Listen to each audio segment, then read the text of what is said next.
खानदेश कन्या महिला विकास मंडळात सुरेश वाघ यांचा विशेष सन्मान।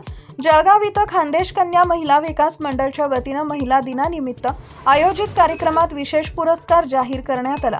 कार्यक्रमाच्या अध्यक्षा मंगलाताई बारी यांनी राष्ट्रीय हिंदू संघटनेचे जिल्हाध्यक्ष सुरेश वाघ व त्यांच्या सहकार्यांच्या कार्याचं कौतुक केले। हिंदू एकजूट तसेच अन्याय आणि अत्याचाराविरुद्ध लढा देण्याचा त्यांच्या या कार्याची दखल घेत त्यांचा सन्मान करण्यात आला। आमदार चंद्रकांत दादा सोनवणे व माजी पालकमंत्री गुलाबराव देवकर यांच्या हस्ते सन्मान चिन्ह व सन्मानपत्र प्रदान करण्यात आले। कार्यक्रमास विविध पदाधिकारी व कार्यकर्त्यांची मोठ्या संख्येने उपस्थिती होती। यावेळी संघटनात्मक कार्य अधिक प्रामाणिकपणे करण्याचे आवाहन करण्यात आले। जळगाव जिल्हा प्रतिनिधी Vinod Pawar, Times of Maharashtra news.